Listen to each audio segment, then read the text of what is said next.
হরে কৃষ্ণ। এই যে দেখুন, এই ঠাকুরের সব বাসি ফুল নামিয়ে নেওয়ার পরে এই যে চন্দনের কাঠটা নামিয়ে নিয়েছি।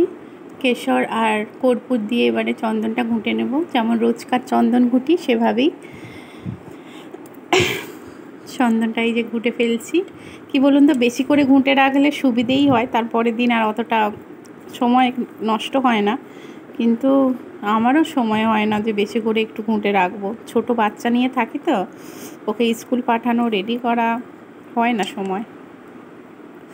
এই যে চন্দনটা ঘুঁটে ফেলেছি, এবারে ওই চন্দন ঘুঁটে যে পাত্রটাতে রাখি সেটাতে রাখবো।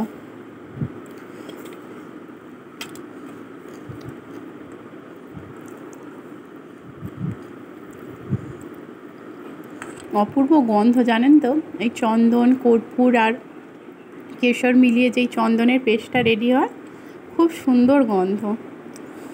এই যে ঠাকুরকে প্রণাম জানিয়ে ঠাকুরকে সিংহাসন থেকে এই স্নানের জায়গাতে নামিয়ে নিলাম।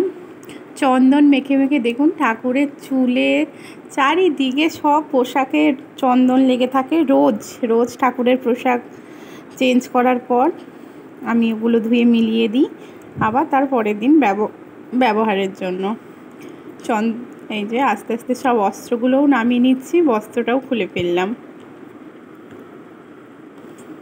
এবারে তুলসীপত্র দেওয়া জল দিয়ে ভগবানকে স্নান করিয়ে দেবো। আলতো হাতে চন্দনগুলো ঘষে ঘষে তুলে নেব, কারণ চন্দনগুলো একবারে শক্ত হয়ে বসে যায়।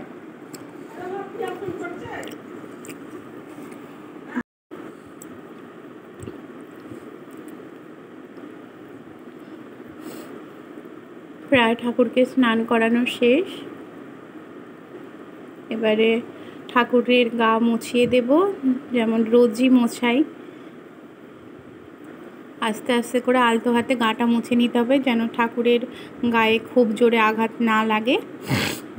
আর আমি বারবার করে বলছি, এটা চন্দনযাত্রা এই প্রথম বছর আমি পালন করছি। আমি যদি কিছু ভুল ত্রুটি করে থাকি, আমাকে যারা অভিজ্ঞ তারা যেন আমাকে কমেন্টের মাধ্যমে জানায়, তাহলে আমি আমার ভুলটা শোধরানোর চেষ্টা করব।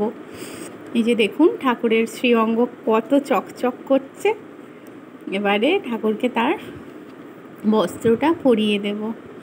প্রথমে চন্দনটা দিতে ভুলে গেছিলাম, জানেন তো, কথা বলতে বলতে। আগে শ্রীঅঙ্গে চন্দনটা লেপন করে দিই, তারপরে বস্ত্র পরাবো। আপনাদের সঙ্গে কথা বলতে বলতে ভিডিও করছি তো, তাই মানে দুটো একভাবে তাল মেলাতে পারছি না। এই যে দেখতেই পাচ্ছেন ভগবানের সেই অঙ্গে আলতো হাতে আস্তে আস্তে করে দিয়ে দিচ্ছি। এবারে কিন্তু এই যে পোশাকটা পরিয়ে দিলাম।